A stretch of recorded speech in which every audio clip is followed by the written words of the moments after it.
날마다 쓰는 나의 신앙일기 TV 데일리 큐티 나무향기입니다. 오늘은 히브리서 11장 11절부터 12절을 묵상하겠습니다. 믿음으로 사라 자신도 나이가 많아 단산하였으나 잉태할 수 있는 힘을 얻었으니 이는 약속하신 이를 미쁘신 줄 알았음이라. 이러므로 죽은 자와 같은 한 사람으로 말미암아 하늘의 허다한 별과 또 해변의 무수한 모래와 같이 많은 후손이 생육하였느니라. 아브라함의 믿음에 대해 살펴본 후에 이어서 아브라함의 아내 사라의 믿음에 대해 살펴보게 됩니다. 여기에서도 우리는 믿음의 내용에 집착하는 것이 아니라 믿음의 대상인 하나님을 믿는 것이 참 믿음이라는 것을 보게 됩니다. 믿음의 내용은 우리가 믿는 하나님께서 우리에게 정확히 이루어 주실 것입니다. 그러나 그 시간과 방법은 하나님께 달려 있습니다.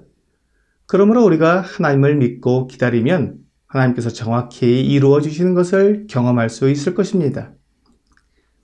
사라의 믿음은 처음에는 믿음의 내용에 대한 것이었습니다.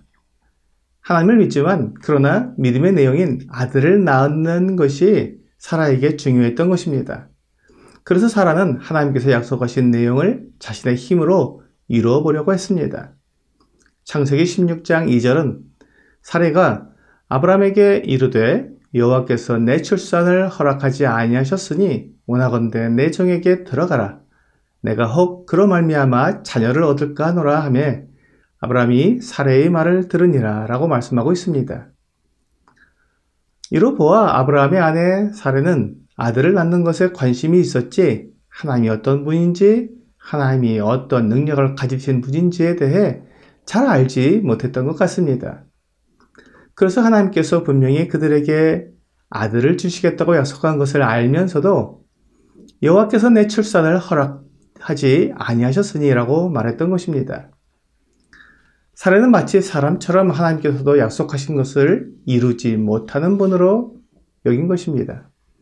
왜냐하면 사라는 자기가 생각한 때, 자기가 생각한 방법으로 하나님께서 아들을 주실 것이라고 생각했기 때문입니다. 그것은 하나님을 믿는 것이 아닙니다. 하나님을 믿는 사람은 하나님께서 약속하신 것을 반드시 이룰 것이라고 믿지만 그 때와 방법은 오직 하나님께 있다고 믿는 사람입니다. 그러므로 온전한 믿음은 그 믿음의 내용이 이루어질 때까지 믿고 기다릴 수 있는 믿음입니다. 사라가 하나님을 믿기보다는 하나님께서 약속하신 믿음의 내용에 집착했기 때문에 하나님의 방법이 아닌 자신의 방법으로 아들을 얻으려고 시도하게 되었습니다. 그래서 그의 여종이었던 애굽 사람 하갈을 아브라함에게 첩으로 주었습니다. 이 일로 인해 하갈이 임신하여 아들을 낳았는데 그가 이스마엘이었습니다. 사라의 믿음은 온전한 믿음이 아니었습니다.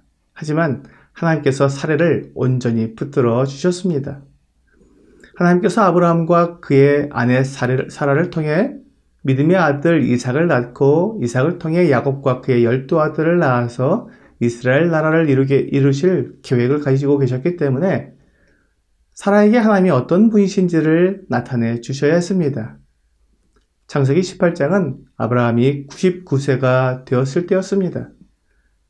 여호와께서 아브라함의 장막 앞으로 지나가셨습니다. 그러자 아브라함이 그 세 사람을 맞아 자기 장막으로 모셨습니다. 그리고는 음식을 준비하고 마실 것을 준비해서 그들을 대접했습니다. 아브라함이 그 세 사람이 하나님의 일행인 것을 알고 그렇게 대접을 한 것인지 정확히 우리가 알 수 없지만 아마도 손님을 대접하다가 하나님을 대접한 것으로 보입니다. 그때 하나님께서 사라가 아들을 낳을 것이라고 말씀해 주셨습니다. 10절입니다. 그가 이르시되 내년 이맘때 내가 반드시 내게로 돌아오리니 내 아내 사라에게 아들이 있으리라 하시니 사라가 그 뒤 장막문에서 들었더라. 사라가 들었을 때 말도 되지 않는 것이었습니다. 지금 그의 나이가 89세이고 또한 생리도 끊어졌는데 어떻게 아들을 낳을 수 있을까 하는 생각이 든 것입니다. 그래서 웃었습니다. 그런데 그것을 하나님께서 다 아셨습니다. 사라가 장막 뒤에 숨어서 그렇게 하였지만 하나님은 모든 것을 다 아셨습니다. 그리고는 12절과 13절에서 이렇게 말씀하고 있습니다. 여호와께서 아브라함에게 이르시되 사라가 왜 웃으며 이르기를 내가 늙었거늘 어떻게 아들을 낳으리요 하느냐. 여호와께 능하지 못한 일이 있겠느냐. 기한이 이를 때에 내가 내게로 돌아오리니 사라에게 아들이 있으리라. 그렇습니다. 우리의 믿음의 대상은 하나님입니다.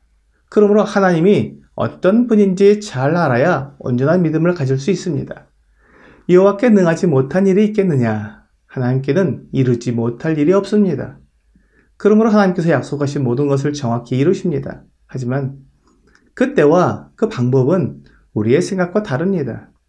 하나님을 온전히 믿는 사람은 이 때와 방법을 인내로써 기다리는 것입니다. 하나님께서 이루지 못할 일이 없으며 또한 말씀하신 것을 번복하지 않으시는 분이라는 것을 믿으면 내가 생각하는 때와 내가 생각하는 방법으로 되지 않는다면 그것은 내 생각과 내 방법이 잘못된 것임을 알 수 있는 것입니다.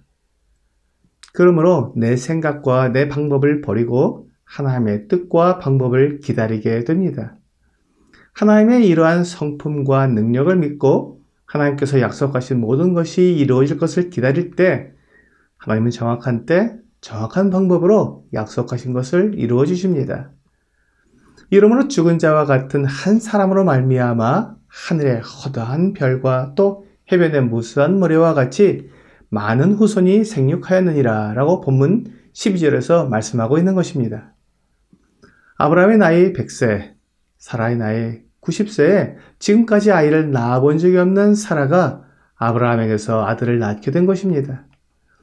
하나님께서 온전한 믿음으로 하나님께 나오지 못했던 사라에게 계속해서 믿음으로 나올 수 있도록 기회를 주셨고 하나님이 어떤 분인지 경험을 하면서 사라가 하나님이 어떤 분인지 알고 바라보게 되었을 때 결국 사라도 믿음으로 아들을 낳게 된 것입니다. 사라가 하나님께서 주시는 믿음의 기회를 거절하고 떠났다면 그가 온전한 믿음으로 하나님을 경험하는 기회를 가질 수 없었을 것입니다. 사라가 온전한 믿음을 경험할 수 있었던 것은 그가 온전한 믿음이 올 때까지 기다리고 견뎠기 때문입니다. 사라는 하갈의 무시를 경험했습니다. 그가 주인이었지만 그의 자리를 종에게 넘겨주었을 때 그와 같은 고난을 겪게 된 것이었습니다. 오늘의 적용 질문을 보겠습니다. 사라가 불가능할 것 같은 하나님의 약속을 믿을 수 있었던 이유를 무엇이라고 생각합니까? 사라가 믿음의 대상인 하나님을 알고 하나님께서 하신 약속을 기다리게 될 때 온전한 믿음으로 나올 수 있었습니다. 오늘 우리에게 약속된 것을 온전히 이루시는 하나님을 알고 하나님을 의지하여 온전한 믿음을 경험하는 여러분과 제가 되기를 주 예수님의 이름으로 기도합니다.